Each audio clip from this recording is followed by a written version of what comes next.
Ya sabía que aquella noche sería diferente cuando sentí el olor a lluvia mezclado con algo que no podía identificar, algo demasiado dulce para ser normal.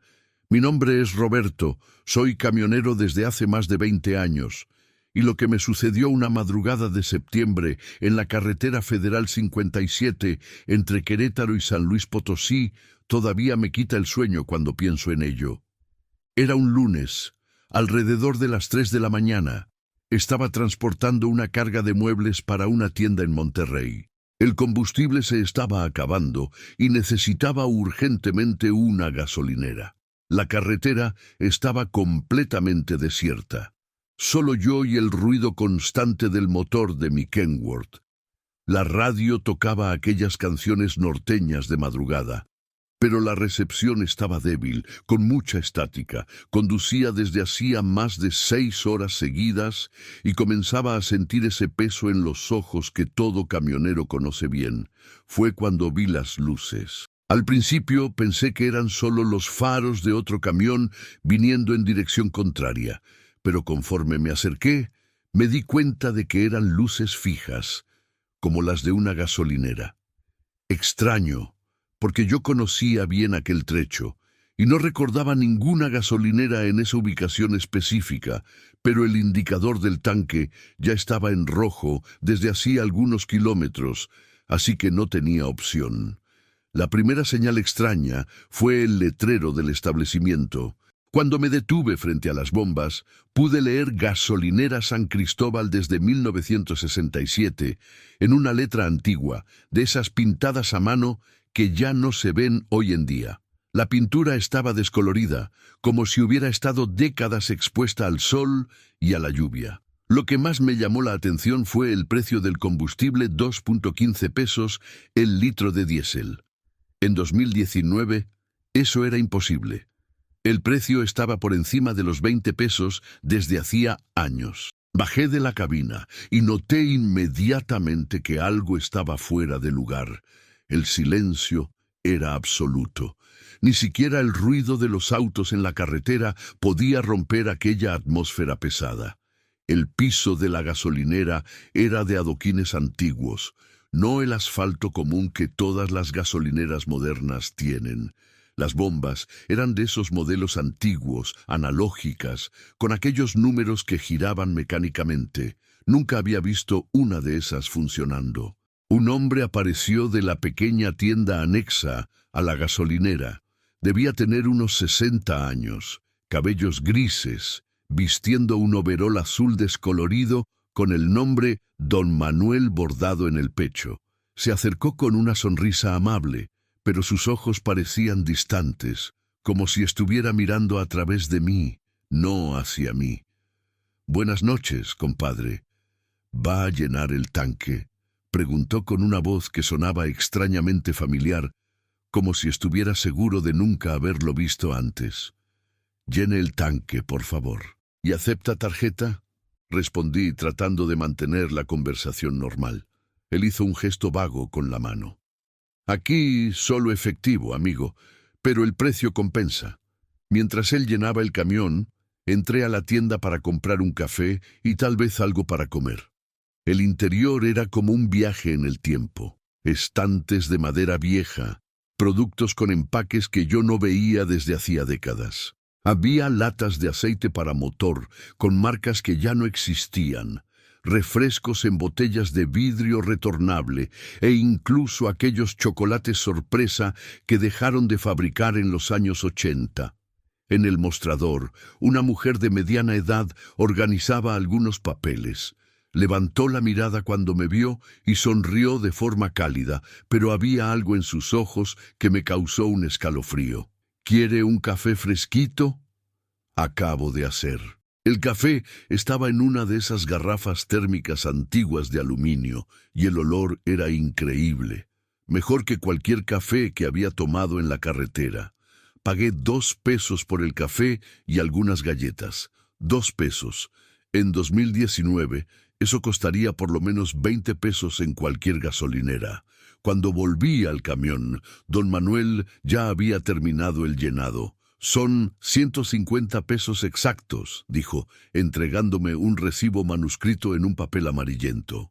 El recibo no tenía RFC, no tenía ninguna información fiscal moderna, solo Gasolinera San Cristóbal.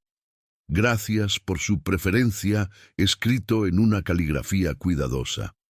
Pagué en efectivo y estaba a punto de salir cuando don Manuel me agarró el brazo levemente. «Compadre, ¿tiene familia esperándolo en casa?» «Sí tengo, esposa y 2 hijos». Él asintió lentamente. Entonces manejé con cuidado. Esta carretera a veces cobra el precio de quien no la respeta. Encontré el comentario extraño, pero agradecí y subí al camión. Cuando encendí el motor y prendí los faros para salir, me volteé para saludar una última vez y la gasolinera se había apagado. No las luces, todo, como si alguien hubiera apagado un interruptor general. Pensé que podría ser problema en la red eléctrica y seguí viaje. La segunda parte extraña sucedió cerca de 1 hora después. Me detuve en una gasolinera Pemex en la entrada de San Luis Potosí para usar el baño, y cuando mostré el recibo del llenado anterior al despachador, su expresión cambió completamente. «¿Dónde consiguió esto, señor?», preguntó, examinando el papel con cuidado. «En una gasolinera allá atrás, en la carretera». «¿Por qué la pregunta?».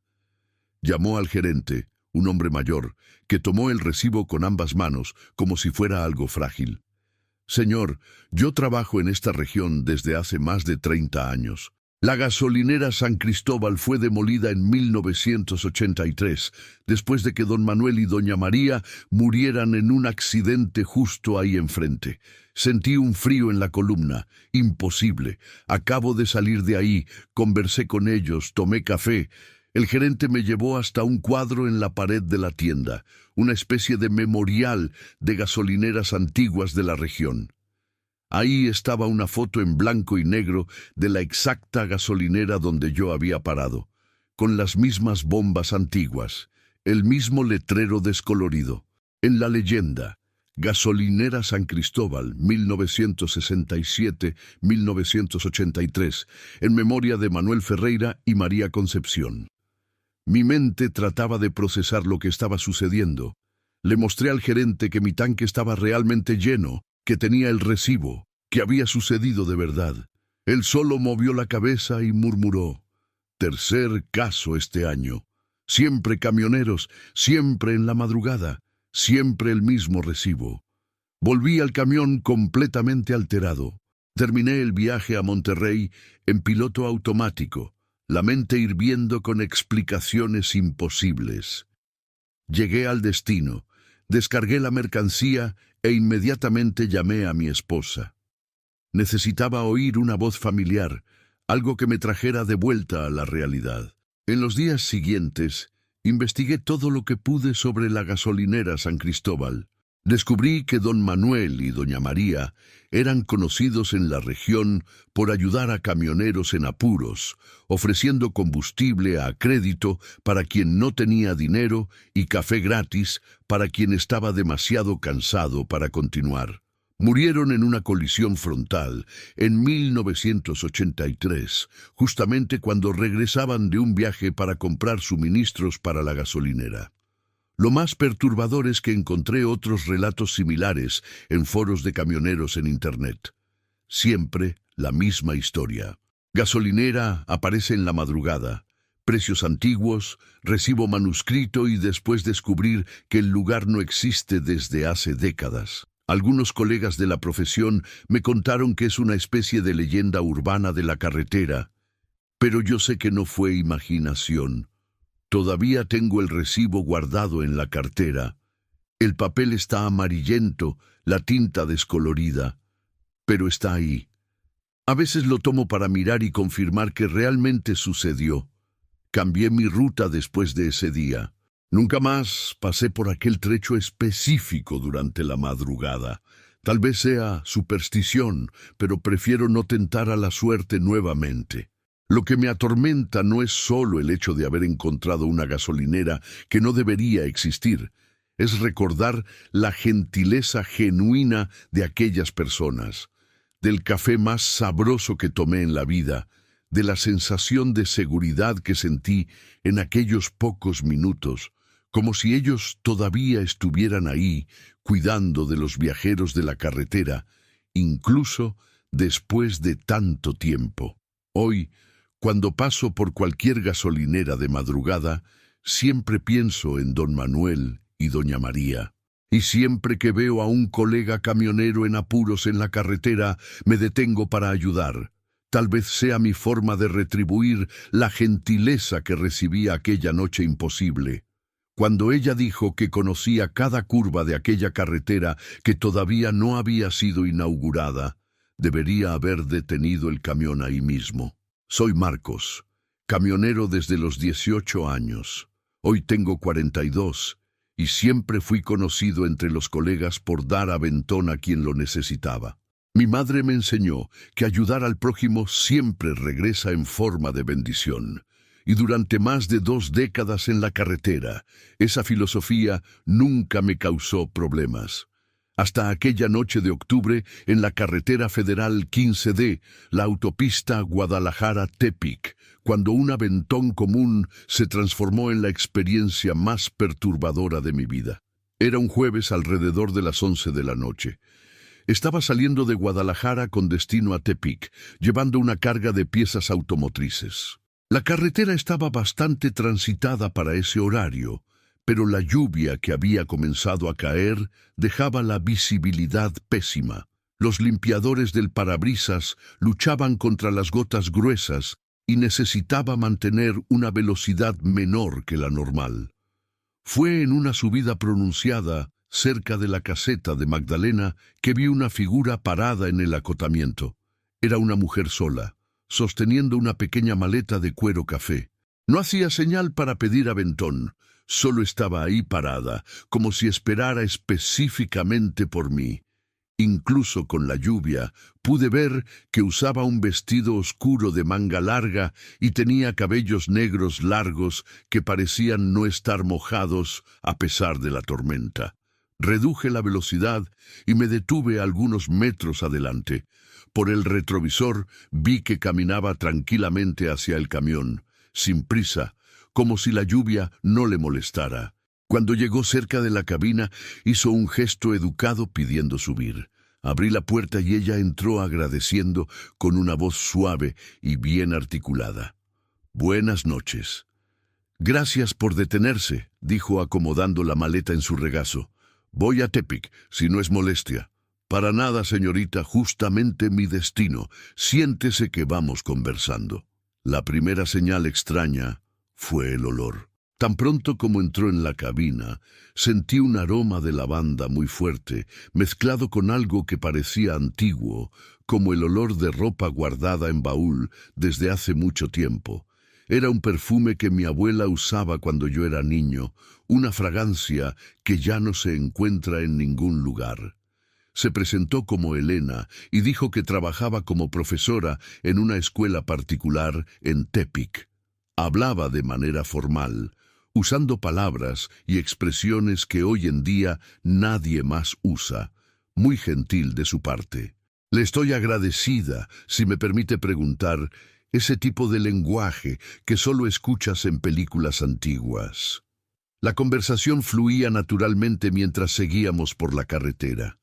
Ella demostraba conocer perfectamente la ruta, mencionando detalles específicos de cada trecho que ni yo, que hacía aquel viaje desde hacía años, sabía. De aquí a 15 minutos vamos a pasar por un puente nuevo que construyeron sobre un valle profundo, decía. O entonces, justo después de aquella curva cerrada a la derecha, hay un entronque que lleva a un pueblo llamado San Juanito. Al principio pensé que era solo una persona bien informada sobre la región, pero conforme el viaje continuaba, los detalles que mencionaba se volvían cada vez más precisos e imposibles de que alguien supiera solo pasando por la carretera eventualmente. «¿Ve aquella gasolinera ahí adelante?», preguntó, señalando una gasolinera Pemex que aparecía a nuestra derecha. Fue construida exactamente donde funcionaba una tiendita que vendía las mejores empanadas de queso de la región. El dueño se llamaba Don Checo y tenía un loro que sabía hablar más de 50 palabras. Encontré curioso y pregunté cómo sabía eso. Lo conocí en la infancia, respondió simplemente. Mi padre siempre paraba ahí cuando viajábamos para visitar parientes en Nayarit. El segundo evento extraño sucedió cuando pasamos por un trecho en obras. Había varios conos naranjas y señales indicando duplicación de carril, tráfico controlado. Elena miró por la ventana y comentó: «Qué lástima que están cambiando tanto esta carretera. Era más bonita cuando tenía apenas un carril de cada lado y aquellos árboles antiguos bordeando el asfalto». Yo conocía la historia de aquella autopista y sabía que había sido ampliada en la década de 1990. Comenté eso con ella y Elena quedó en silencio por algunos segundos antes de responder. Tiene razón. A veces confundo las épocas. Alrededor de la medianoche paramos en una gasolinera para llenar el tanque y tomar un café. Elena dijo que prefería quedarse en el camión, pero cuando insistí, aceptó bajar solo para estirar las piernas. En la tienda de conveniencia, mientras yo pagaba el combustible, el despachador preguntó sobre mi acompañante. «¿Qué acompañante?», pregunté confundido. «La señorita que bajó de su camión, vestido oscuro, cabello largo». Miré alrededor y no vi a Elena en ningún lugar. Sentí una opresión en el pecho y corrí hacia el estacionamiento. Estaba parada al lado del camión, como si nunca hubiera salido de ahí, mirando las estrellas en el cielo que se había abierto entre las nubes. «Pensé que había desaparecido», dije, tratando de disimular el nerviosismo. «Estaba aquí todo el tiempo», respondió con una sonrisa enigmática. «Las estrellas están bonitas hoy, iguales a las de 40 años atrás». De vuelta en la carretera, Elena comenzó a contar historias sobre accidentes que sucedieron en puntos específicos de la autopista. No eran historias que encuentras en el periódico o que alguien contaría casualmente. Eran relatos detallados con nombres, fechas, circunstancias exactas.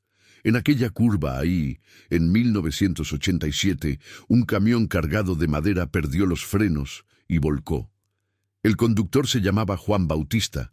Tenía 3 hijos pequeños. Cuando pregunté cómo sabía todo eso, Elena respondió: «Trabajé en un hospital de la región por algunos años.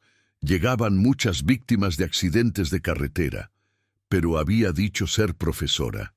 Cuando cuestioné sobre la contradicción, solo sonrió. Las personas pueden tener varias profesiones a lo largo de la vida». El momento más perturbador del viaje sucedió cuando estábamos bajando la sierra de Nayarit, ya cerca de Tepic. Elena tomó la maleta que estaba en su regazo y la abrió cuidadosamente. Dentro había un mapa de carreteras antiguo, de esos de papel que se desdobla, y algunas fotografías en blanco y negro. «Este aquí es un mapa de 1985», dijo, mostrándome durante algunos segundos mientras yo mantenía la atención en la carretera. «Vea cómo la carretera 15D era diferente, menos tráfico, más naturaleza, más humana». Pude dar una rápida mirada y vi que realmente era un mapa antiguo de la región, con muchas carreteras que ya no existían y otras que todavía no habían sido construidas. Pero lo que me llamó la atención fueron las marcas hechas con pluma roja en varios puntos, pequeñas X que parecían indicar lugares específicos. ¿Esas X en el mapa?, comencé a preguntar. «Lugares donde personas perdieron sus vidas», respondió Elena con una tristeza profunda en la voz. «Cada una tiene una historia, una familia que quedó esperando a alguien que nunca más volvió a casa». Guardó el mapa y tomó las fotografías. Incluso concentrado en la conducción, pude ver que eran fotos antiguas de accidentes de tránsito. Imágenes que normalmente solo ves en archivos policiales o periodísticos. «¿Por qué lleva eso?», pregunté ya bastante incómodo. Para no olvidar, fue todo lo que dijo. Estábamos llegando al final del viaje cuando Elena pidió que la dejara en la salida hacia el aeropuerto de Tepic. «Aquí está perfecto», dijo cuando me detuve en el acotamiento. Muchas gracias por el aventón y la compañía. Antes de bajar, tomó algo de la maleta y me lo entregó. Era una pequeña medalla de metal oscurecida por el tiempo, con la imagen de San Cristóbal, el santo protector de los viajeros. Para protegerlo en sus viajes, dijo. Y recuerde siempre, la carretera cobra el precio de quien no respeta a los que ya partieron. Elena bajó del camión y cerró la puerta suavemente.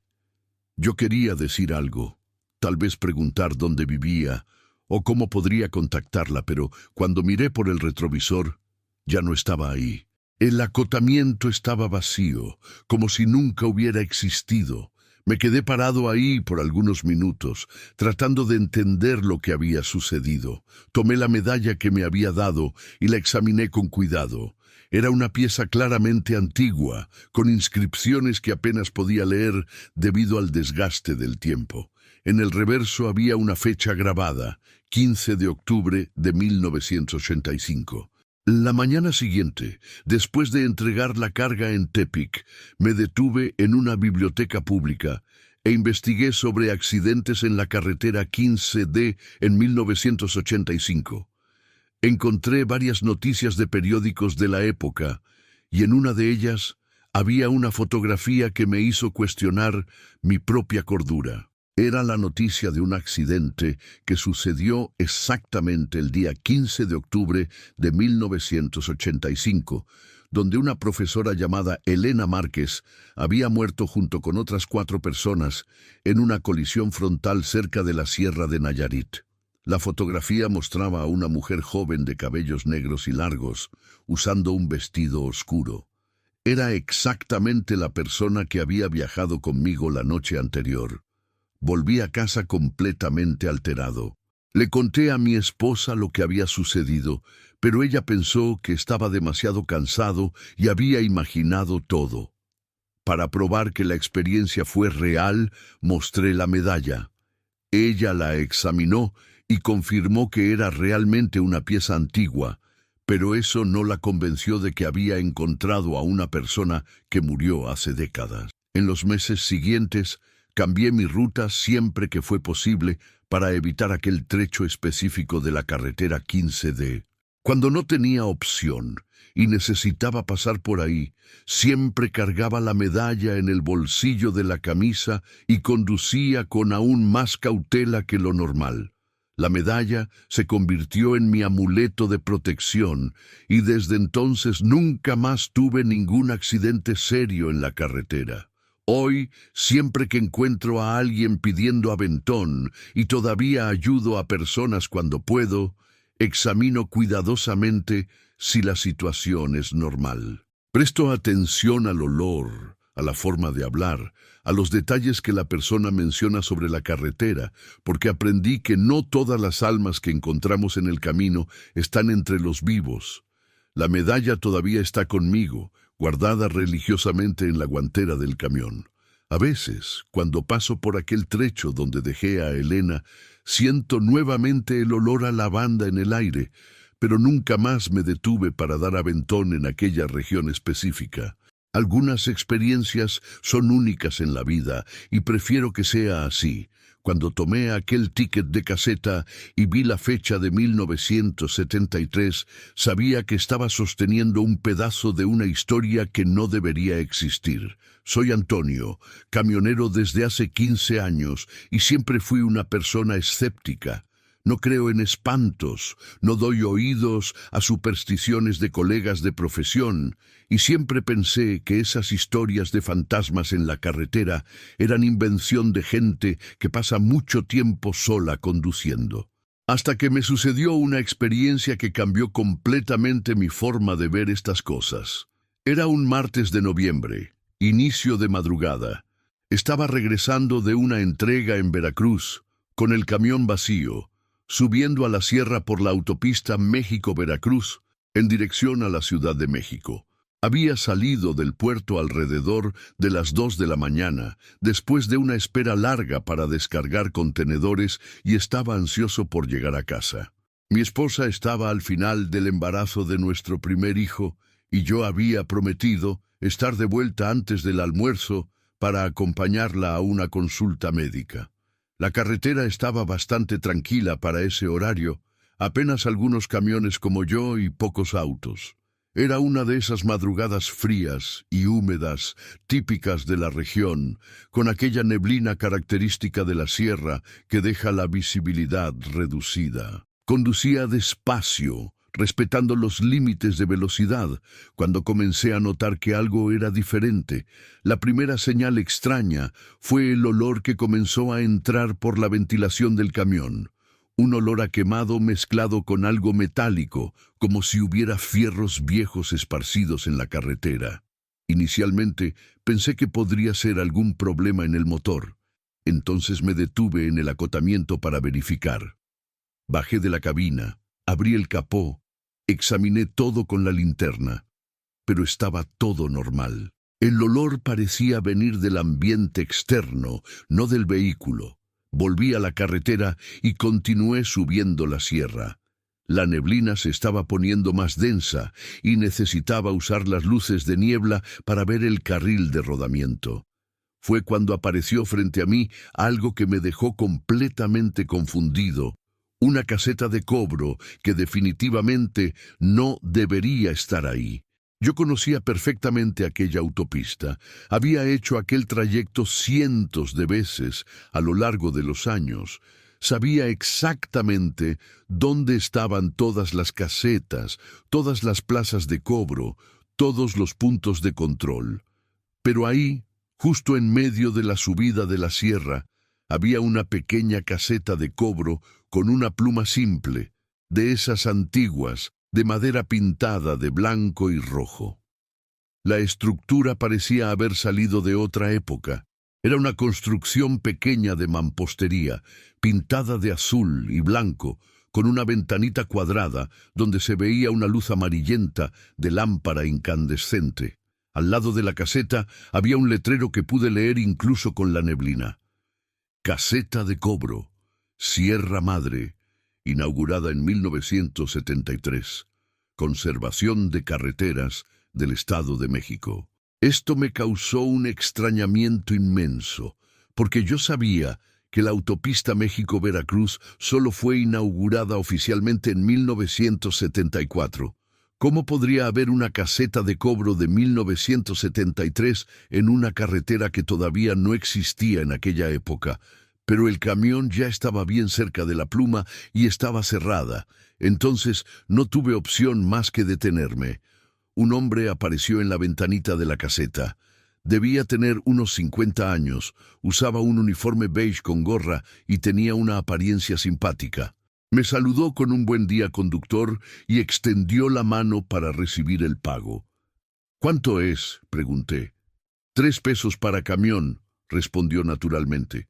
Pesos, la moneda que salió de circulación hace décadas. Pensé que estaba bromeando o que había entendido mal por el cansancio. ¿Cómo así pesos? No puedo pagar en pesos mexicanos. El hombre me miró con una expresión confundida. Pesos mexicanos. No conozco otra moneda, amigo. Aquí son 3 pesos o no pasa. Estaba en una situación completamente surrealista. Obviamente yo no tenía pesos antiguos en la cartera. Nadie tiene una moneda que fue extinta hace tanto tiempo. Expliqué al funcionario que solo tenía pesos mexicanos actuales y él quedó pensativo por algunos segundos antes de responder. Entonces, le voy a dar un ticket especial. Puede pagar en un próximo viaje. Desapareció por algunos instantes dentro de la caseta y volvió con un pequeño papel que me entregó a través de la ventana.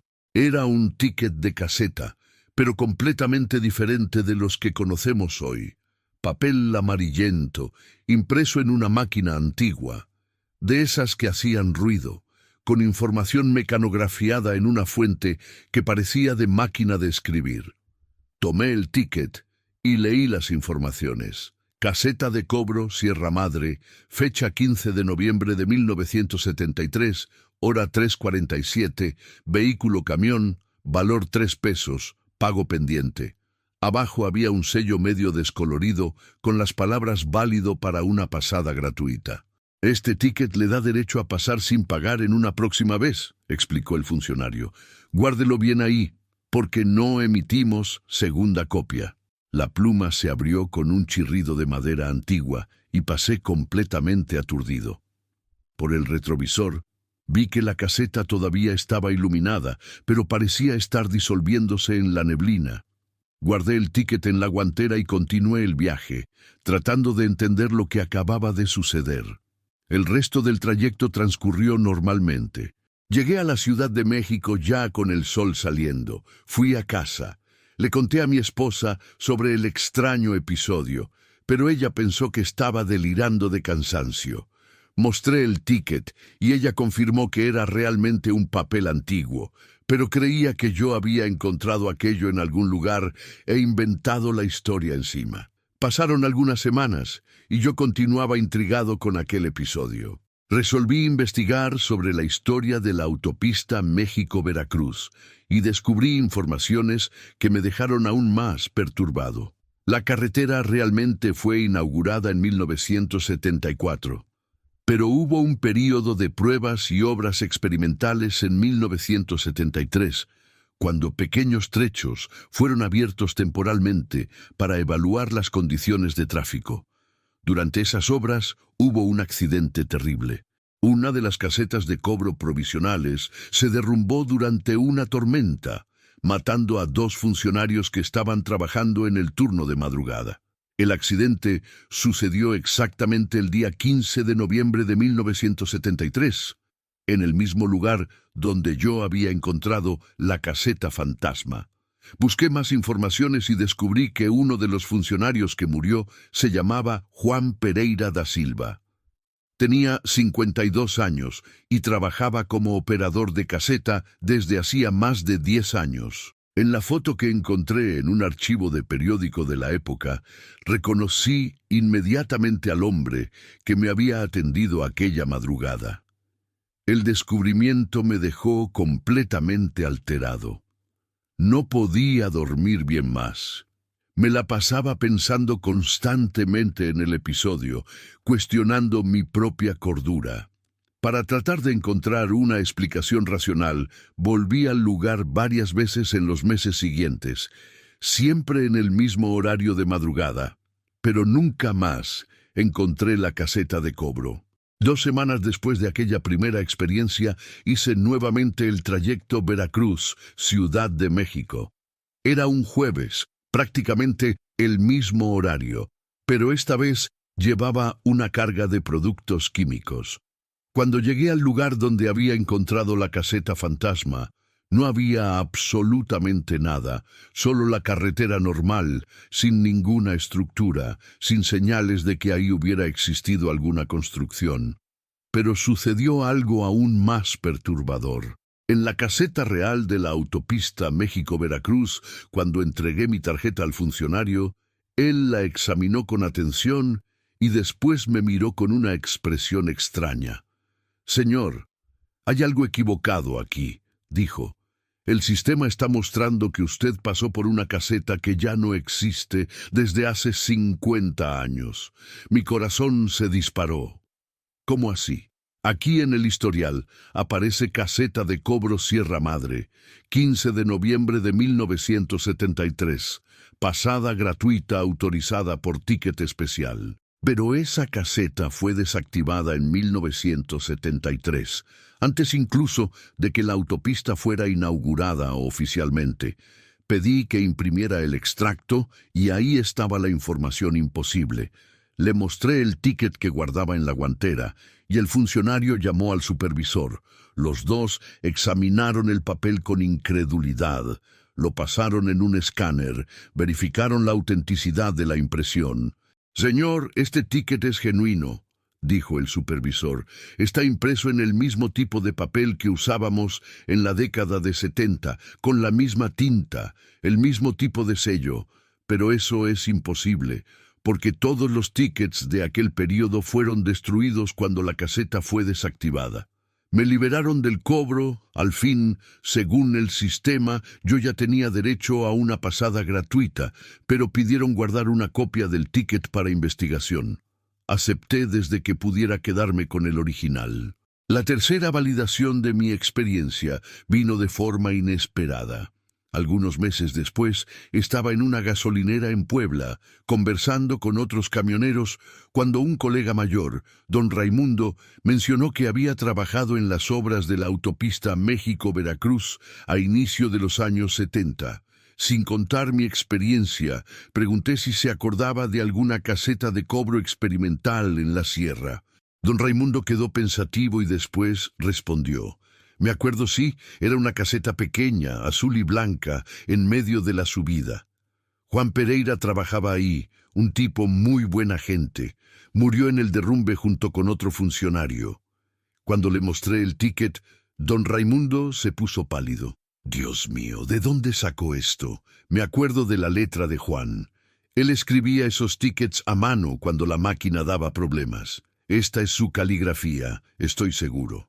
Le conté toda la historia a don Raimundo y él me escuchó en silencio absoluto. Cuando terminé, movió la cabeza y dijo: «Muchacho, usted fue bendecido. Juan siempre fue un hombre honrado, trabajador. Si todavía está por ahí cuidando de la carretera, es porque toma la profesión en serio, incluso después de la muerte». Esa conversación me trajo una paz que no sentía desde hacía meses. Comencé a ver la experiencia no como algo espantoso o amenazante, sino como un encuentro con alguien que continuaba dedicado a su trabajo, incluso en otras circunstancias. En los años siguientes, siempre que pasé por aquel trecho de la sierra, hice un homenaje silencioso a Juan y al colega que murió con él. A veces dejo una oración, a veces solo pienso en ellos con gratitud. Nunca más encontré la caseta fantasma, pero siempre cargo el ticket conmigo como un recordatorio de que hay misterios en la carretera que no podemos explicar. El ticket hoy está amarillento por el tiempo, la tinta descolorida, pero todavía es perfectamente legible. A veces lo tomo para mirar y recordar aquella madrugada surrealista. Mi esposa, que inicialmente desacreditaba la historia, pasó a respetarla después de que nuestro hijo naciera, y le conté sobre la importancia de honrar a las personas que trabajaron para construir las carreteras que usamos. Hoy, siempre que encuentro a otros camioneros jóvenes, cuento esta historia como un recordatorio de que debemos respetar la carretera y las personas que dedicaron sus vidas a mantenerla funcionando. Porque aprendí que algunos trabajadores son tan dedicados a la profesión que ni la muerte puede jubilarlos completamente. Lo más impresionante es que desde aquella noche nunca más tuve ningún problema serio en aquel trecho de la sierra. Ninguna llanta ponchada, ninguna falla mecánica, ningún accidente, como si hubiera una protección especial para quien fue bendecido con aquel encuentro imposible.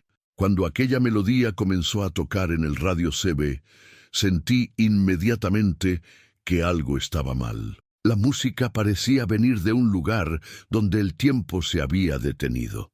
Mi nombre es Carlos, tengo 38 años de carretera y siempre fui adicto al radio CB. Para quien no conoce, el CB es nuestro medio de comunicación en la carretera.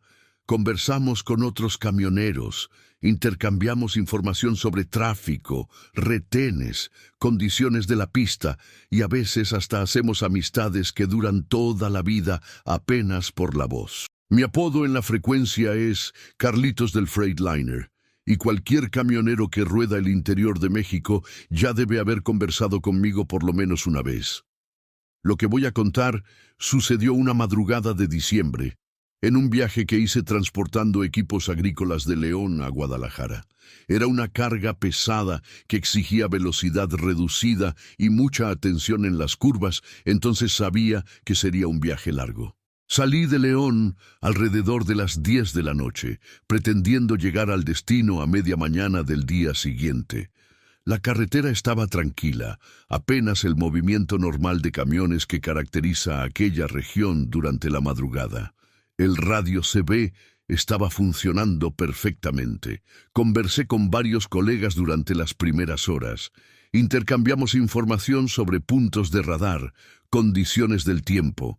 esas cosas rutinarias que hacen el viaje más agradable y seguro. Era alrededor de las 2 de la mañana cuando comencé a notar algo diferente en las transmisiones. Estaba pasando por un trecho de la carretera federal 90, cerca de la ciudad de Lagos de Moreno, cuando una música comenzó a tocar en una frecuencia que normalmente era usada solo para conversaciones. No era raro que alguien pusiera música en el CB, pero esta era diferente de todo lo que había escuchado. Era una melodía instrumental, tocada en un piano, muy melancólica y repetitiva. Una música que parecía venir de décadas atrás, con aquella calidad de grabación característica de los años 60 o 70. El sonido tenía una textura granulada, como si estuviera siendo transmitida a través de equipos muy antiguos. Pero lo que más llamaba la atención era el efecto hipnótico de la melodía. Cuanto más la escuchabas, más te quedabas envuelto por ella.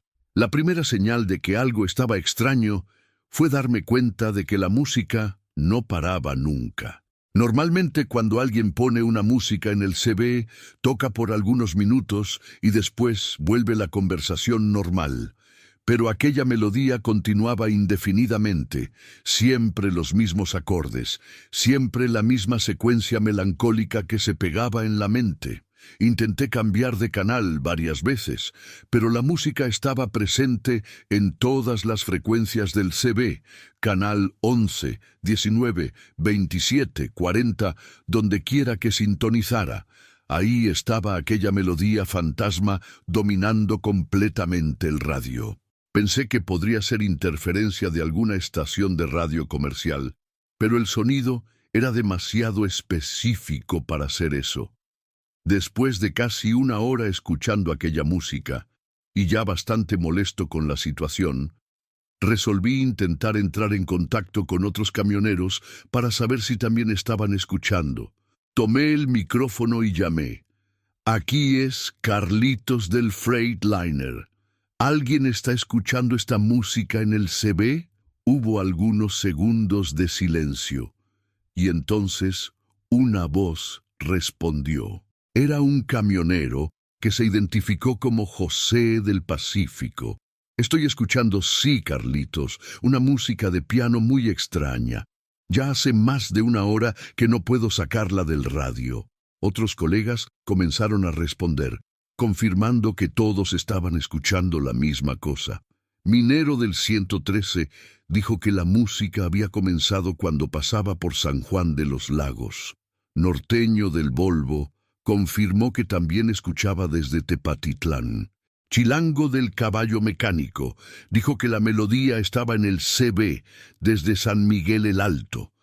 Pero lo más perturbador era que todos estábamos en puntos diferentes de la carretera, separados por cientos de kilómetros, y aún así captábamos exactamente la misma transmisión.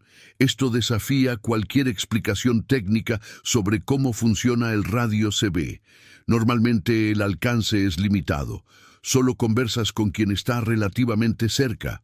La conversación entre los camioneros continuó y descubrimos que éramos por lo menos 12 personas escuchando aquella música imposible.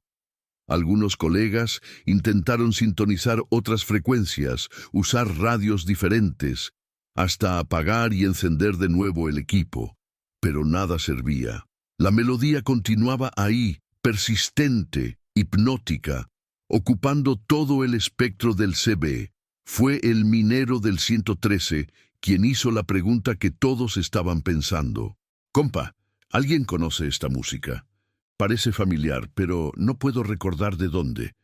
Hubo un largo silencio en la frecuencia, apenas la melodía de piano llenando el espacio. Entonces, una voz más vieja, que se identificó como veterano de la carretera, respondió con un tono serio que me causó escalofríos. «La conozco, sí, compañeros. Esa música tocaba siempre en un bar que había en la carretera hace más de 20 años. Se llamaba El Rincón del Viajero. Quedaba ahí cerca de Lagos de Moreno». «¿Qué bar era ese?», pregunté. Un lugar que todo camionero conocía, respondió el veterano. Parada obligatoria para quien rodaba por aquí en los años 90. Tenía un pianista fijo, un viejito que tocaba estas melodías melancólicas madrugada adentro, pero el lugar cerró después de un incendio terrible. La música continuaba tocando y ahora que el veterano había mencionado su origen, parecía aún más siniestra. ¿Qué tipo de incendio?, preguntó el norteño del Volvo. Fue en una madrugada de diciembre de 1998, contó el veterano con la voz pesada. El fuego comenzó en la cocina y se esparció rápidamente. Murieron 7 personas, incluyendo al pianista. Su nombre era Valdés, un hombre muy querido por todos nosotros. Tocaba hasta tarde, siempre las mismas melodías, siempre en el mismo piano de cola que había en el centro de la pista de baile. Sentí un frío en la columna al escuchar esta historia. La música que estábamos escuchando tenía exactamente las características que el veterano describía: melancólica, repetitiva, tocada en un piano que sonaba como si fuera de cola. Y estábamos todos escuchando en una madrugada de diciembre, exactamente como en la época del accidente. ¡Compa!, dijo el chilango del caballo mecánico. ¿Se dieron cuenta de que son casi las 3 de la mañana?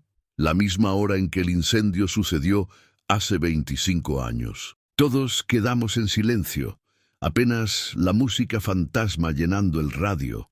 Era una coincidencia demasiado perturbadora para ser ignorada.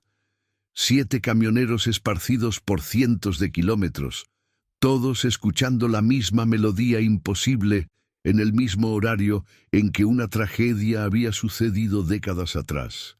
El veterano de la carretera volvió a hablar, ahora con un tono casi reverente.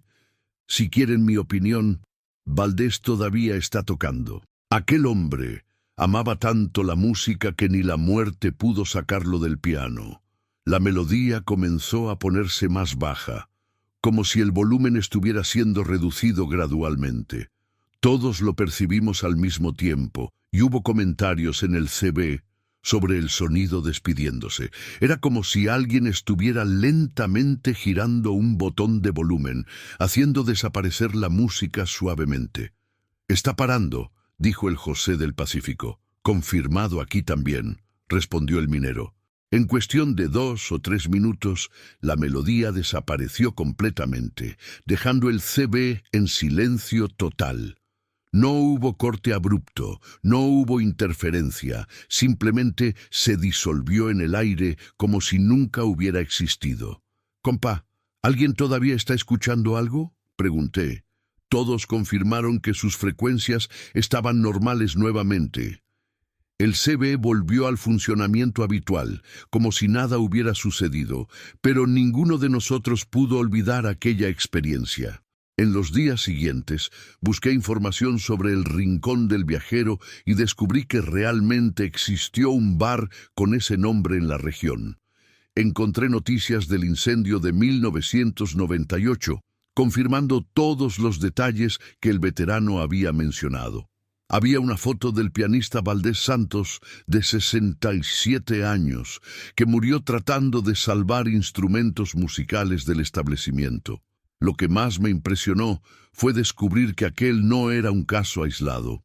En foros de camioneros en Internet encontré por lo menos otros 15 relatos de personas que escucharon la misma melodía en el CB en diferentes épocas, siempre en madrugadas de diciembre, siempre cerca del aniversario del incendio, siempre en el mismo horario.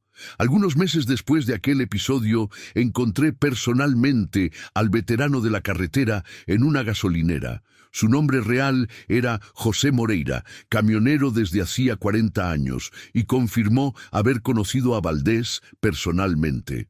Era un hombre que vivía para la música, contó. Decía que cuando muriera quería continuar tocando piano para alegrar a los viajeros de la carretera. José me mostró una foto antigua que guardaba en la cartera. Una imagen del interior del Rincón del Viajero, con el piano de cola en el centro y Valdés sonriendo al fondo.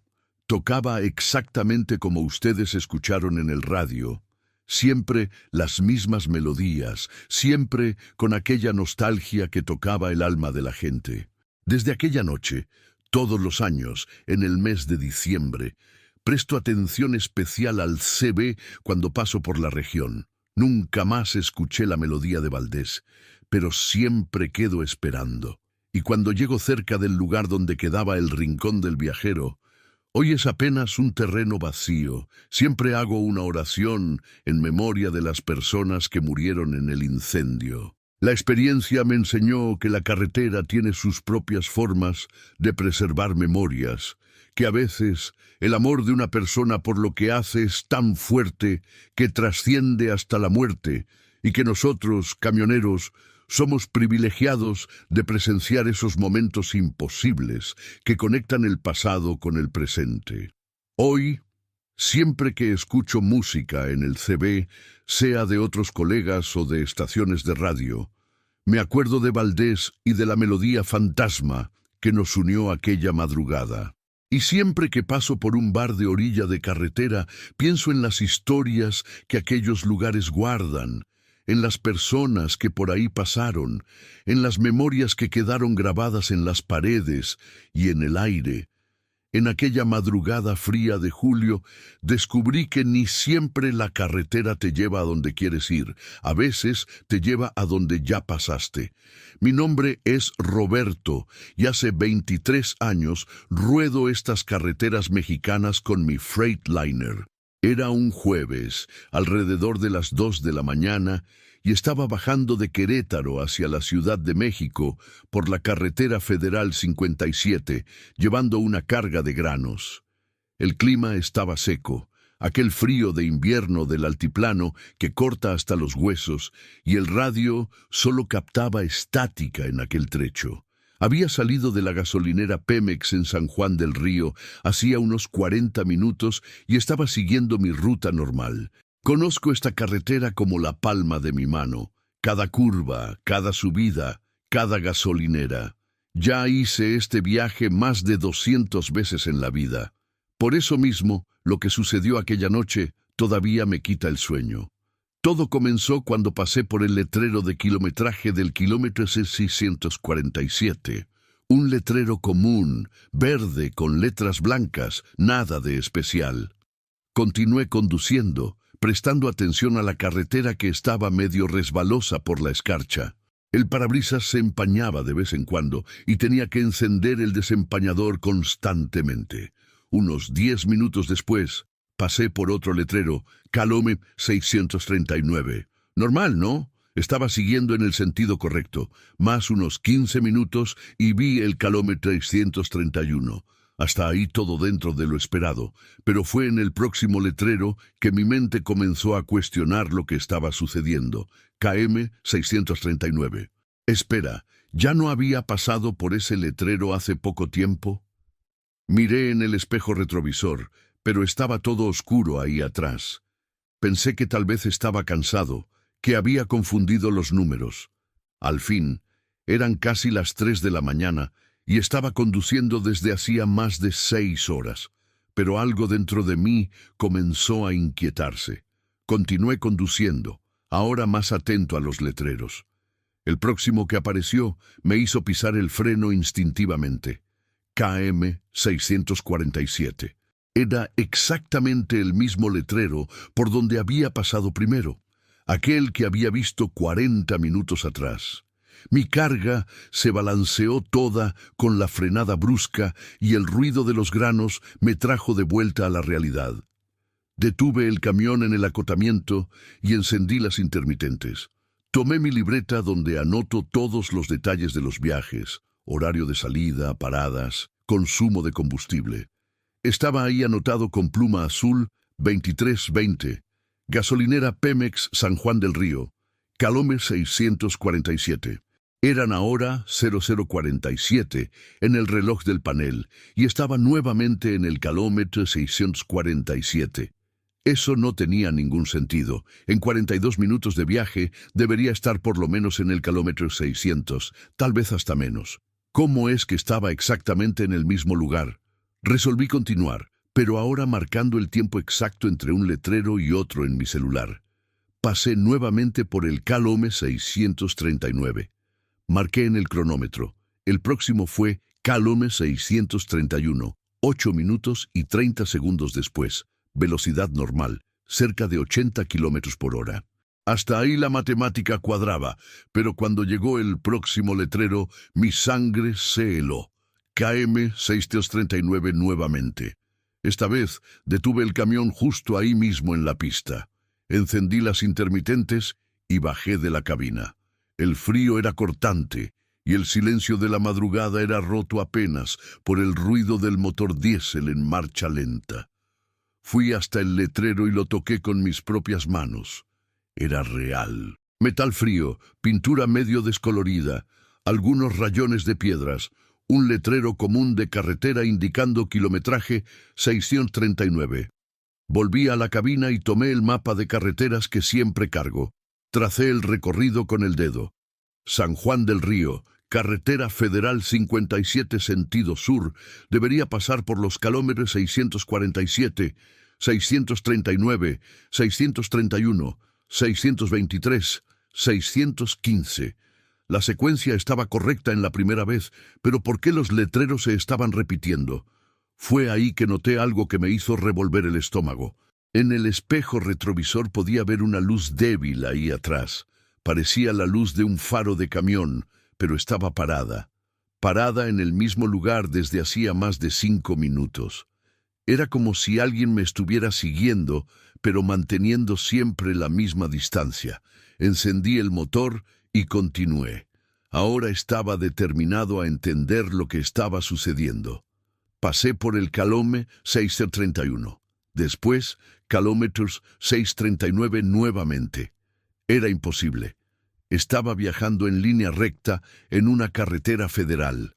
No había ningún entronque, ninguna curva acentuada que pudiera hacerme perder la orientación.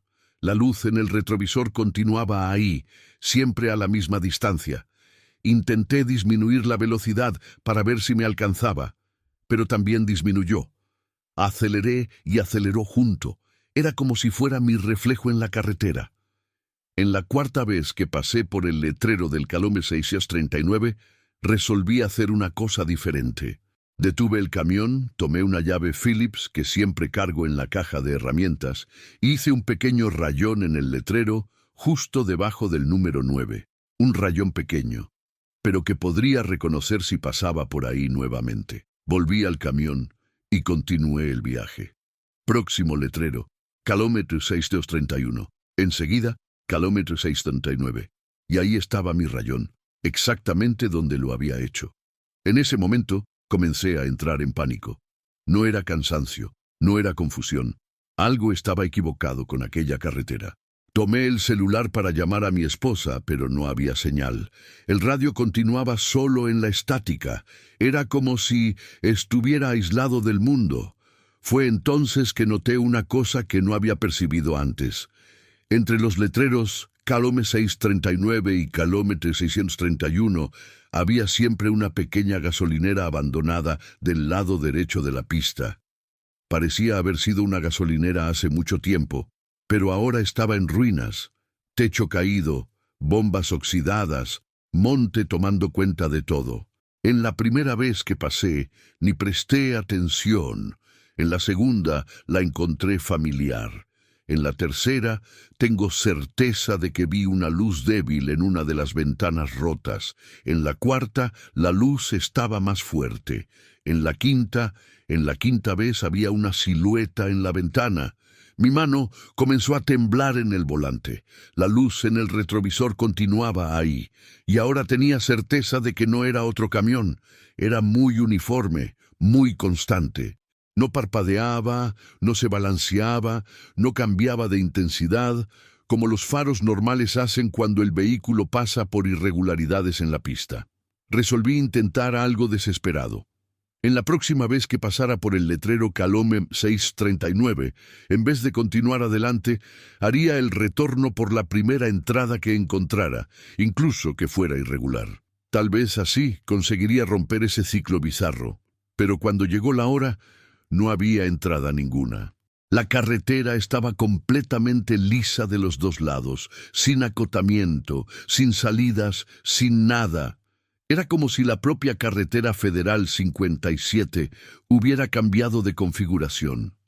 Yo conocía esta carretera, compa.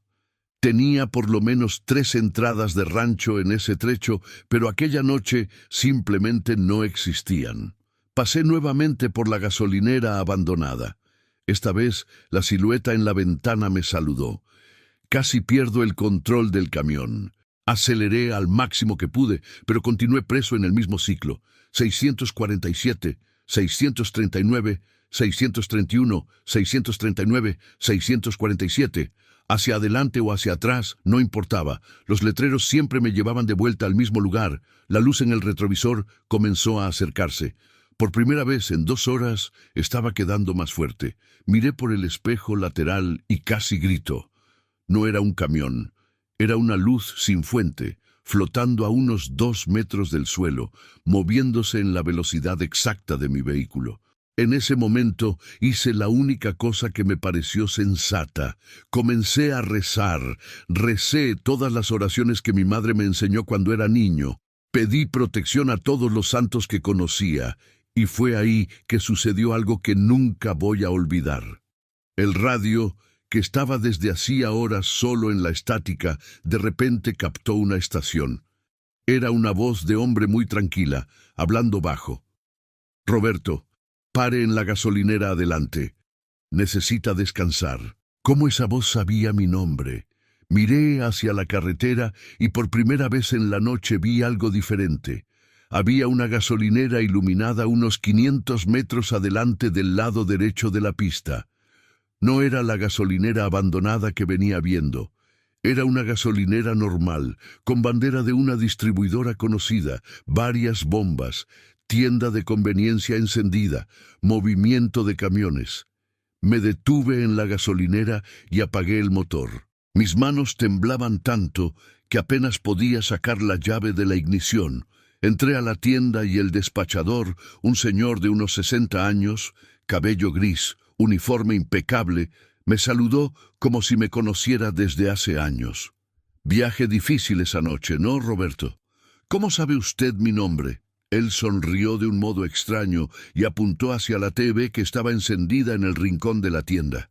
Era un noticiero local y la materia que estaba pasando era sobre accidentes en la carretera federal 57. La reportera estaba hablando sobre un trecho específico de la autopista donde en las últimas 2 décadas varios camioneros relataron experiencias similares a la mía. «Sucede todos los años en julio», dijo el despachador. «Siempre en la madrugada de jueves a viernes. Los camioneros quedan presos en el mismo trecho por horas, viendo los mismos letreros. La explicación oficial es cansancio, alucinación por falta de sueño. Pero yo trabajo aquí hace 15 años y ya vi mucha gente llegando en pánico contando exactamente la misma historia». Me entregó un café caliente y continuó. «Dicen que en 1987 un camionero tuvo un accidente justo en ese trecho. Perdió la orientación en una noche de neblina y quedó rodando en círculos hasta que el combustible se acabó. Lo encontraron 3 días después, dentro de la cabina, muerto de frío. Desde entonces, todos los jueves de julio, la misma cosa sucede». Tomé el café en silencio, tratando de procesar todo. Cuando terminé, pagué la cuenta y volví al camión. El despachador vino conmigo hasta la cabina. «Un consejo», dijo, apuntando hacia el panel. «La próxima vez que eso suceda, no mire en el retrovisor. Y cuando pase por el letrero del Calome 639, pare en lugar seguro y señalizado y respire. Rece por 10 segundos antes de retomar y cuente hasta 10. Cuando retome, va a estar en el Calome 615. Encendí el motor y volví a la carretera. Seguí exactamente su consejo. Cuando vi el letrero Calome 639 acercándose, cerré los ojos, conté hasta 10 y cuando abrí estaba pasando por el letrero Calome 615. El ciclo había sido roto. Llegué a la Ciudad de México en el horario normal, Descargué la carga sin problemas y volví a casa. Pero desde aquella noche cambié mi ruta. Cuando necesito hacer Querétaro, Ciudad de México, voy por la carretera 57D de cuota. Es más largo, más peaje, más combustible, pero prefiero gastar un poco más que correr el riesgo de quedar preso nuevamente en aquel trecho maldito de la carretera federal 57. ¿Y saben qué es más extraño?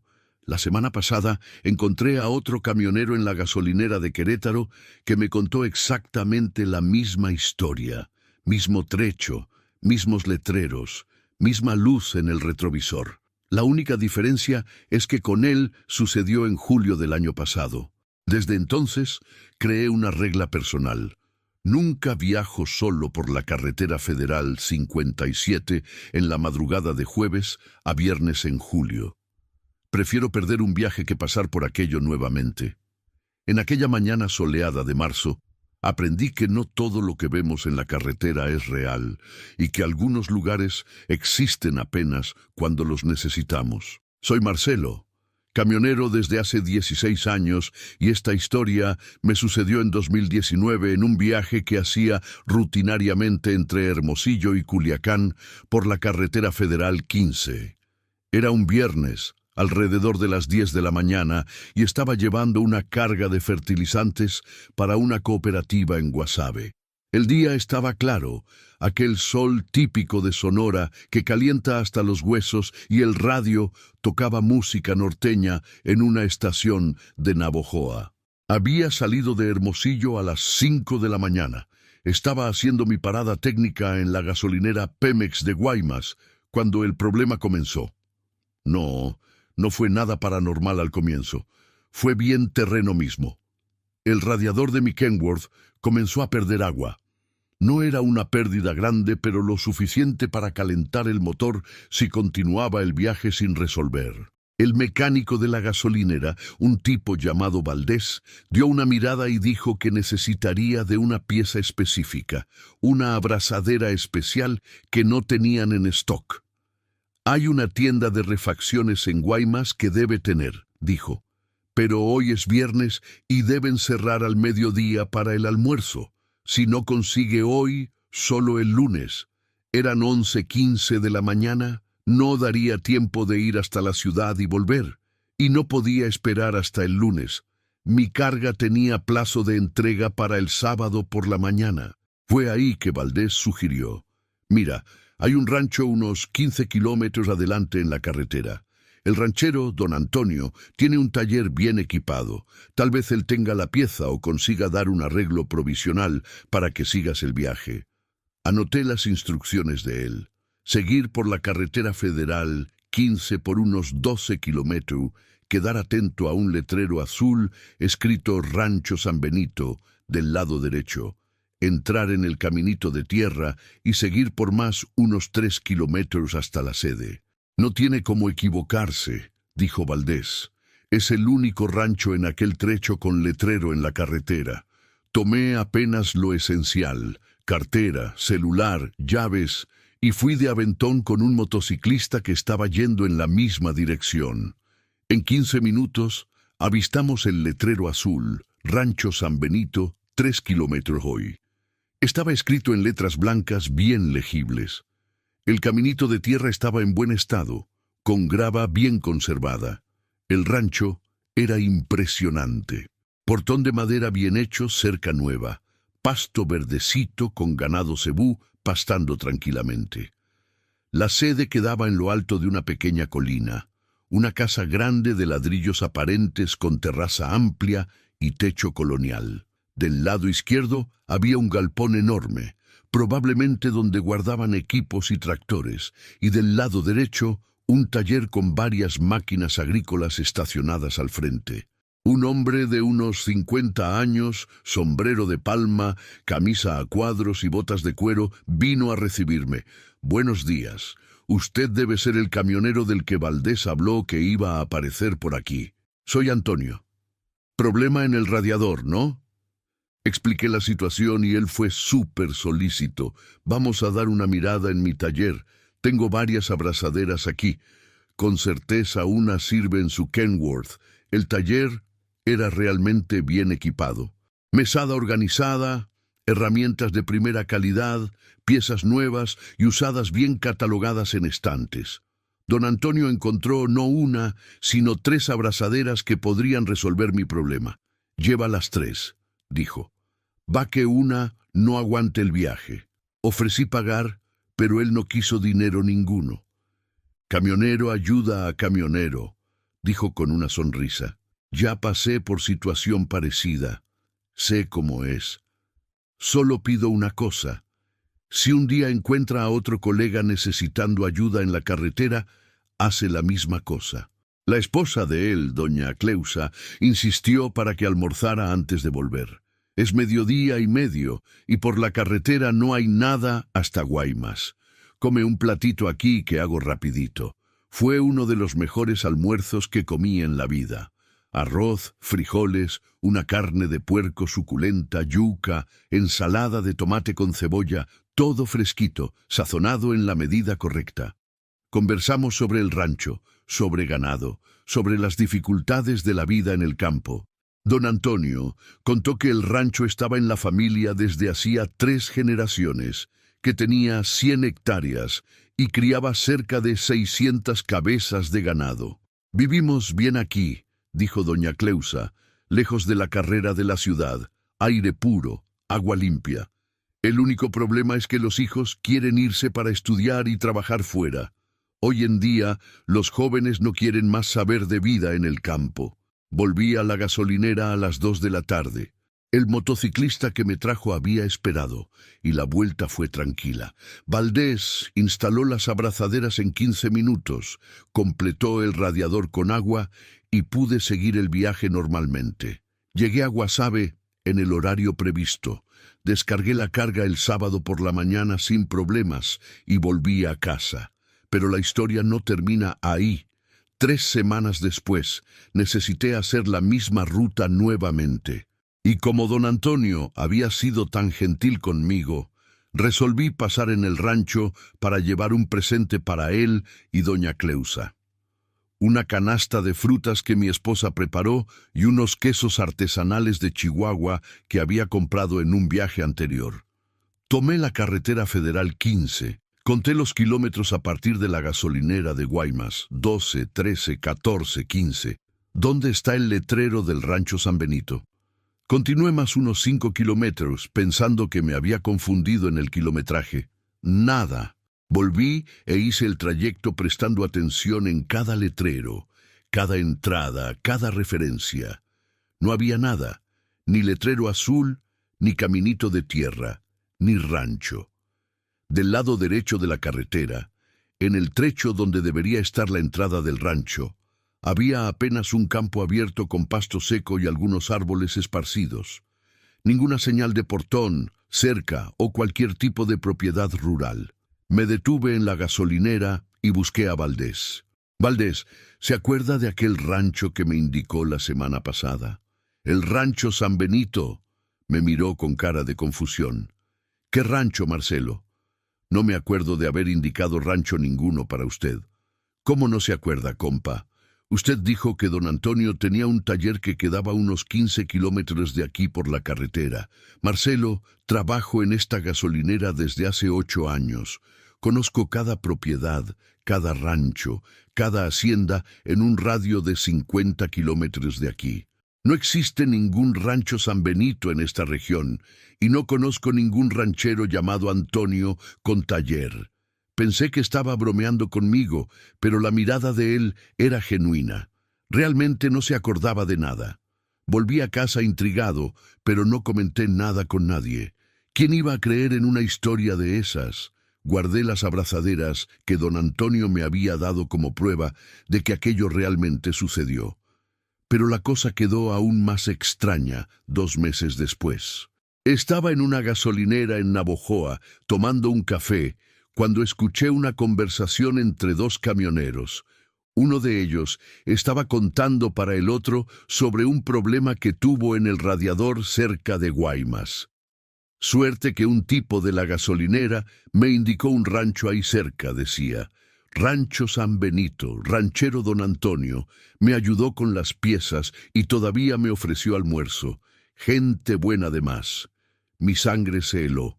Me acerqué a los dos y entré en la conversación. Disculpen la intromisión, pero ¿están hablando del rancho San Benito cerca de Guaymas? Eso mismo, dijo el camionero. ¿Conoce? Conozco, sí. ¿Cuándo eso sucedió con usted? Hace unos 15 días. ¿Por qué? Conté mi experiencia para ellos y el tipo se puso pálido. No puede ser, compa. Estuve ahí hace 2 semanas. El rancho existe, sí. Decidimos hacer una cosa, encontrarnos en la gasolinera de Guaymas el fin de semana siguiente e ir juntos a buscar el rancho. Si existía, íbamos a encontrar. Si no existía, por lo menos íbamos a esclarecer la situación. El sábado por la mañana nos encontramos en la gasolinera de Guaymas a las 9 horas. Yo, Jefferson, el camionero que dijo haber ido al rancho y más 2 colegas que se interesaron por la historia. Fuimos en mi auto mismo, para ser más práctico. Seguimos por la carretera Federal 15 contando los kilómetros. En el exacto lugar donde yo me acordaba de la entrada del rancho, había un letrero de una inmobiliaria rural. Se vende 1.200 hectáreas, tierra buena para ganado, escritura en día, abajo en letras menores, propiedad desocupada desde hace 15 años. Jefferson estaba en shock. No es posible. Almorcé en la casa de don Antonio hace 3 semanas. Doña Cleusa hizo una carne de puerco deliciosa. ¿Cómo es que la propiedad está desocupada desde hace 15 años? Anotamos el número de la inmobiliaria y llamamos el lunes. La corredora, doña Marisa, nos atendió muy bien y explicó la situación. La propiedad realmente estaba a la venta desde hacía más de 10 años, pero vacía desde hacía mucho más tiempo. La última familia que vivió ahí fue los Ferreira, don Antonio Ferreira y doña Cleusa. Tenían un rancho de ganado muy próspero, pero don Antonio murió de infarto en 2004 y doña Cleusa no consiguió tocar el rancho sola. Vendió el ganado, la familia se mudó para Hermosillo y la propiedad quedó abandonada desde entonces. Mi cabeza estaba girando. ¿La señora tiene alguna foto de la familia, algún documento? Tengo, sí, en la documentación de la propiedad. Puedo mostrarles si quieren. El miércoles fuimos a la oficina de la inmobiliaria. Doña Marisa nos mostró fotos antiguas del rancho cuando todavía estaba activo y algunas fotos de la familia Ferreira. Cuando vi la foto de don Antonio y doña Cleusa, casi caigo de la silla. Eran exactamente las mismas personas que me habían recibido en el rancho. El mismo rostro, la misma ropa, la misma sonrisa gentil. La foto era de 2003, un año antes de la muerte de don Antonio. Tiene más una cosa extraña, dijo doña Marisa. En los últimos 5 años, por lo menos unos 10 camioneros me buscaron preguntando sobre este rancho, todos con la misma historia. Problema mecánico en la carretera, alguien indicó el rancho San Benito, fueron bien recibidos por don Antonio y doña Cleusa, todos juraban que habían estado ahí recientemente. Abrió una gaveta y sacó un cuaderno. Mira, hasta comencé a anotar los casos. Tiene gente de todo lugar, Sonora, Sinaloa, Chihuahua, Baja California. La historia es siempre parecida. Problema en el camión. Rancho que aparece cuando más necesitan. Pareja anciana muy hospitalaria. Hojeé el cuaderno y encontré por lo menos 15 relatos similares al mío.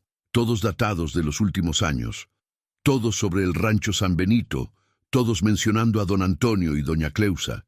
Al final del cuaderno había una anotación de la propia doña Marisa. Investigué en los archivos de la parroquia local. Don Antonio Ferreira da Silva murió el 15 de marzo de 2004. Doña Cleusa Aparecida Ferreira murió el 8 de diciembre de 2006. Ambos están enterrados en el cementerio de Guaymas. El rancho está oficialmente desocupado desde 2007.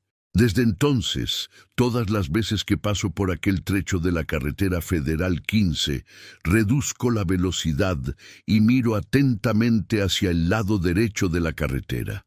A veces, cuando el sol está en cierta posición, juro que puedo ver la sombra de un portón de madera y un pedacito de caminito de tierra desapareciendo entre los árboles. Y creé una regla personal después de esa experiencia. Siempre que encuentro a un camionero con problema mecánico en la carretera, me detengo para ayudar. No importa si tengo prisa, no importa si estoy atrasado. Paro, ofrezco ayuda, presto herramienta, doy aventón hasta el taller más cercano, porque aprendí que don Antonio y doña Cleusa todavía están por ahí de alguna forma ayudando a camioneros en dificultad. Y si ellos pueden hacer eso incluso después de muertos, lo mínimo que puedo hacer es continuar la cadena de solidaridad que ellos comenzaron. Las abrazaderas que me dieron todavía están guardadas en mi caja de herramientas. Nunca las usé, pero tampoco me deshice de ellas. Son mi recuerdo de que a veces los ángeles de la guarda usan sombrero de palma y conducen tractor. En aquella tarde de septiembre, descubrí que algunos secretos de la carretera son escritos a mano y que ni toda aventón que ofrecemos tiene un destino final. Mi nombre es Juan Carlos y hace 12 años recorro las carreteras del sur y sureste con mi Freightliner. Era un lunes, alrededor de las 3 de la tarde, y estaba subiendo de Mérida hacia Cancún por la carretera federal 180, llevando una carga de pescados congelados. El tiempo estaba nublado, aquel típico tiempo de llovizna del litoral yucateco, y el radio alternaba entre noticias locales y música tropical. Había parado para llenar el tanque en la gasolinera Pemex de Cantunil, cuando vi al tipo parado en la orilla de la pista, haciendo señal para aventón. Era un hombre de mediana edad, unos 45 años, vistiendo una chamarra de cuero café medio descolorida, pantalón de mezclilla y una mochila pequeña en la espalda. Nada de muy extraño, excepto por el modo en que estaba parado, muy quieto, muy inmóvil, como si estuviera esperando específicamente por mí. Normalmente no doy aventón a desconocidos. Es una cuestión de seguridad y también de responsabilidad con la carga, pero había algo en aquel hombre que me dejó con pena. Tal vez fuera la postura encorvada o el modo en que miraba hacia la carretera como si estuviera perdido desde hace mucho tiempo. Detuve el camión unos 50 metros adelante y encendí las intermitentes. Él caminó hasta la cabina con pasos lentos, casi arrastrados. Cuando llegó cerca de la puerta pude ver mejor su rostro. Piel pálida, ojos hundidos, una barba rala y grisácea. Parecía cansado, muy cansado. «Gracias por el aventón, amigo», dijo con voz ronca. «Necesito ir hasta Cancún». «Suba», respondí destrancando la puerta. «También voy para allá». Subió en la cabina y se acomodó en el asiento del pasajero. Olor a cigarro y algo más que no podía identificar. Algo medio agrio, como ropa guardada desde hace mucho tiempo.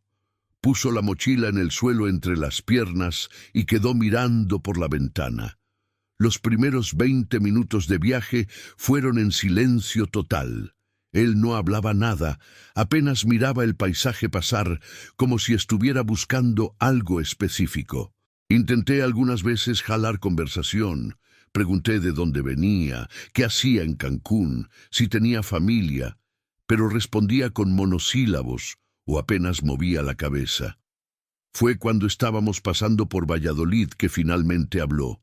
«¿Conoce a muchos camioneros en esta ruta?» «Bastante», respondí. «Hago este viaje por lo menos 2 veces al mes desde hace 12 años». «¿Por qué?» «Solo curiosidad». Él movió en la mochila y sacó un cuaderno viejo de tapa negra bien gastado. «Anoto los nombres de los camioneros que me dan aventón. Es un hobby mío. Encontré extraño, pero cada uno tiene sus manías, ¿no? Puede anotar mi nombre entonces. Juan Carlos Méndez». Abrió el cuaderno en una página en blanco y escribió mi nombre con una pluma Bic azul. La letra de él era cuidadosa, bien legible, pero cuando fue a cerrar el cuaderno, una ráfaga de viento entró por la ventana entreabierta y varias páginas volaron. Pude ver rápidamente que estaba lleno de nombres escritos a mano, organizados por fechas. ¿Puedo dar una mirada?, pregunté curioso. Él dudó un momento, después me entregó el cuaderno. «Puede, sí». Comencé a hojear mientras conducía, dando miradas rápidas a las páginas. Era impresionante. Centenas de nombres, todos de camioneros aparentemente, organizados por mes y año. Algunos nombres se repetían varias veces. Tenía nombres de todo lugar: sur, sureste, centro, norte. En una página de julio de 2018, leí algunos nombres que me llamaron la atención: Roberto Silva, Kenworth Blanco, Querétaro San Luis Potosí, Marcelo Santos, Freightliner Azul, Hermosillo Culiacán, Antonio Ferreira, Internacional Rojo, Local Rancho cerca de Guaymas. Mi sangre se heló. Roberto Silva era un camionero que conocía de la gasolinera de Querétaro, y Marcelo Santos estaba seguro de que ya había escuchado ese nombre en algún lugar. «¿Dónde conoció a estos tipos?», pregunté, mostrando la página. «En la carretera», respondió simplemente. Todos me dieron aventón en algún momento. Continué hojeando y encontré más nombres conocidos: José da Silva, Mercedes Gris, problema en el radiador, Carretera Federal 57, Francisco Oliveira, Kenworth Blanco, carga de granos, Carretera Federal 15, Carlos Alberto, Freightliner Rojo, Ruta Sonora Sinaloa. Eran por lo menos unos 15 nombres que reconocía, camioneros que conocía personalmente o que ya había escuchado hablar en la carretera. Pero lo más extraño era que muchos de los nombres tenían anotaciones al lado: accidente Calm 347, enero 2019. Desaparecido Carretera Federal, 180 marzo 2020. Encontrado muerto gasolinera Pemex, diciembre 2018. «Compa, ¿qué anotaciones son esas?», pregunté sintiendo un frío en la columna. Me miró con una expresión que no pude descifrar. «Son informaciones que colecto sobre cada camionero. Me gusta acompañar lo que sucede con ustedes después de que nos separamos». «¿Pero cómo consigue esas informaciones? ¿Periódicos, radio, conversación de gasolinera? Ustedes camioneros les gusta hablar sobre los colegas que conocen». Continué hojeando el cuaderno, ahora con más atención. Tenía una sesión entera dedicada a accidentes y desaparecimientos. Centenas de nombres con fechas precisas, lugares exactos, a veces hasta descripción de lo que sucedió. Era como un archivo macabro de tragedias en las carreteras. «¿Trabaja con esto?», pregunté. «¿Es periodista, policía, algo así?». «No», respondió. «Es solo interés personal». En una página más antigua de 2015, encontré algo que me hizo detener el camión en el acotamiento. Ahí estaba escrito: Juan Carlos Méndez, Freightliner Rojo, carga de pescados, Mérida-Cancún, Carretera Federal 180. Y al lado, accidente Colombia 98, septiembre 2021. «Espera ahí», dije mostrando la página para él. «¿Ya anotó mi nombre antes? Y está escrito que voy a tener un accidente en septiembre de 2021. Miró la página y frunció la frente como si estuviera sorprendido. «Extraño. No me acuerdo de haber escrito eso». «¿Cómo así no se acuerda? Está con su letra aquí. A veces anoto informaciones que escucho por ahí y después olvido. Puede ser que alguien haya comentado sobre usted en alguna gasolinera». Pero yo sabía que aquello no tenía sentido. Estábamos en septiembre de 2019. ¿Cómo él podía haber anotado un accidente que sucedería en 2021? ¿Y por qué mi nombre estaba en una página de 2015, si esta era la primera vez que lo veía en la vida? Comencé a hojear el cuaderno más sistemáticamente, buscando otras inconsistencias, y encontré varias. Nombres de camioneros con fechas futuras de accidentes, descripciones detalladas de tragedias que todavía no habían sucedido. Era como si aquel cuaderno fuera una especie de registro del futuro. En una página del medio había una sesión titulada «Los que no deberían haber parado». Eran nombres de camioneros que, según las anotaciones, habían dado aventón para él y después sufrieron accidentes o desaparecieron. La lista tenía más de 100 nombres. «¿Qué significa esta sesión?», pregunté mostrando la página. Quedó mucho tiempo en silencio antes de responder. No debería estar leyendo eso. ¿Por qué no? Usted mismo me dejó. Porque ahora sabe demasiado. La voz de él cambió completamente. Quedó más fría, más amenazante. Lo miré y noté que sus ojos estaban diferentes, más oscuros, casi negros. Escuché, dije, tratando de mantener la calma. Voy a dejarlo en la próxima gasolinera. ¿Está bien? No quiero meterme en sus asuntos. No va a dar, respondió. Vio el cuaderno, sabe de los nombres. Ahora hace parte de la lista.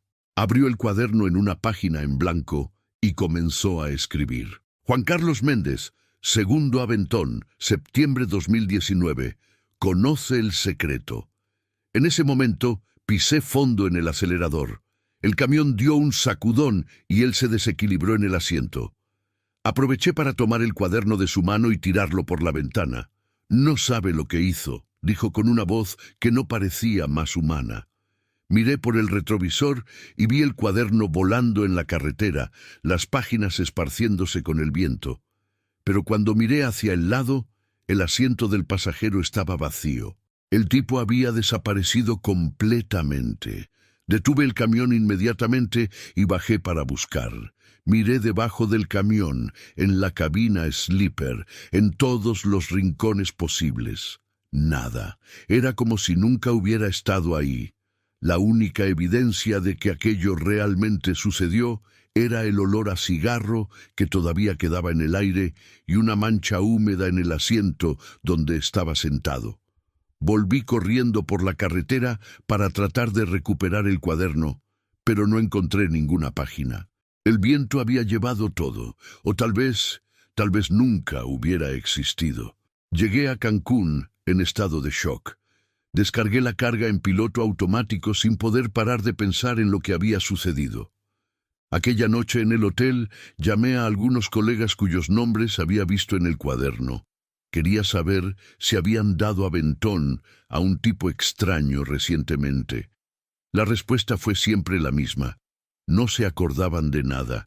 Pero lo más extraño sucedió 2 años después, en septiembre de 2021. Estaba haciendo la misma ruta, Mérida-Cancún, cuando la llanta trasera explotó en el kilómetro 98 de la carretera federal 180, exactamente el local y la fecha que estaban anotados en el cuaderno. Por suerte, conseguí parar el camión en seguridad en el acotamiento. No hubo accidente. Nadie se lastimó.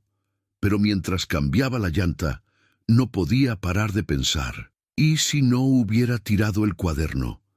¿Y si aquellas anotaciones fueran algún tipo de predestinación? Desde entonces, creé una regla rígida.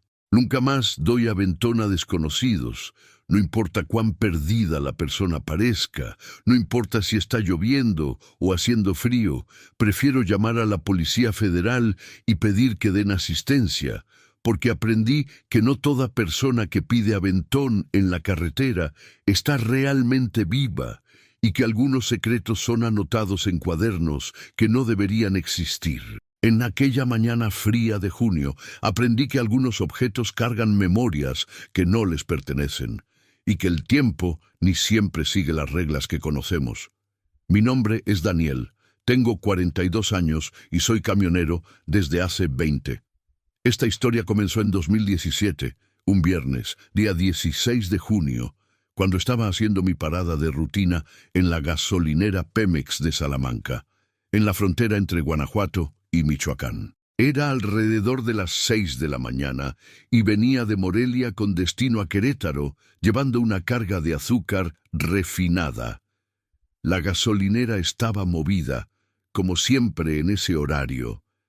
Camioneros llenando el tanque, tomando café, revisando carga. Había acabado de llenar el tanque de mi Freightliner y estaba caminando en dirección a la cafetería cuando tropecé en algo en el suelo, cerca de las bombas de combustible. Era una agenda de cuero café, medio vieja, con las orillas gastadas por el tiempo. Pensé que algún camionero había dejado caer. Entonces tomé para entregar en el mostrador de la gasolinera. Pero cuando abrí para ver si tenía alguna identificación del dueño, me deparé con algo muy extraño. La primera página tenía escrito a mano, con letra cuidadosa, propiedad de Carlos Eduardo Santana, camionero, 1987. Lo que me llamó la atención fue el año 1987. La agenda parecía vieja, pero no tanto así, y había algo más extraño. Las páginas estaban impecables, como si hubiera sido comprada ayer. Hojeé rápidamente y vi que estaba llena de anotaciones. Rutas, fechas de viajes, valores de flete, kilometraje, gastos con combustible, todo muy organizado, muy detallado, típico de camionero experimentado que anota cada centavo, cada kilómetro rodado. Pero conforme leía, una sensación extraña fue tomando cuenta de mí. Las anotaciones eran muy familiares. Las rutas eran exactamente las mismas que yo hacía. Morelia, Querétaro, Guadalajara, Ciudad de México, Monterrey, Puebla, las mismas gasolineras donde paraba, las mismas transportadoras para quien trabajaba. En una página de marzo de 1987 había una anotación que me hizo congelar. 16 de marzo gasolinera, Pemex Salamanca, 06 po 15 horas combustible, 847 pesos, próxima parada cafetería. El Camino Calome 47, carga azúcar refinada.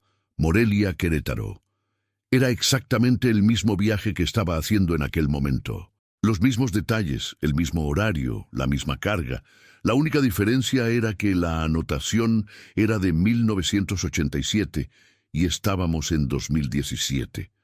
Me senté en una mesa de la cafetería y comencé a examinar la agenda más cuidadosamente. Encontré decenas de viajes idénticos a los míos, no apenas las rutas, sino los horarios, los valores, hasta los comentarios sobre el tiempo y las condiciones de la carretera. Era como si alguien estuviera copiando mi vida profesional, solo que 30 años antes. En una página de septiembre de 1987 había una anotación que me hizo el corazón parar. 23 de septiembre, accidente Calome 234, carretera federal 57, llanta, explotó lluvia fuerte. Casi volqué, nunca más voy a conducir cansado de noche. Tuve exactamente ese accidente en septiembre de 2016.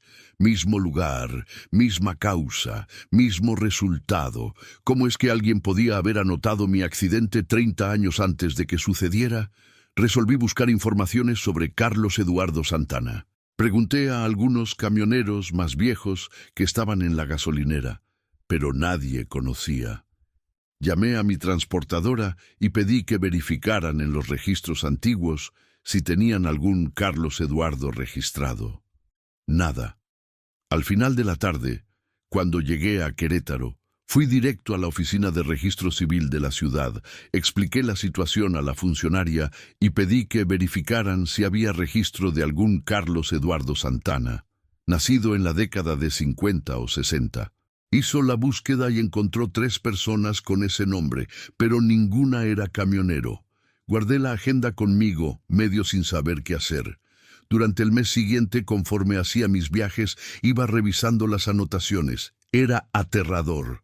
Prácticamente todas mis rutas, horarios y eventos estaban previstos en aquella agenda de 1987. En julio había una anotación sobre una multa que tomé en Celaya por exceso de velocidad. En agosto, sobre un problema en el radiador que me obligó a parar en un taller en Irapuato. En septiembre, sobre una discusión que tuve con un fiscal de la SCT en una gasolinera de León. Todo estaba ahí escrito 30 años antes de suceder. La agenda se volvió una obsesión para mí.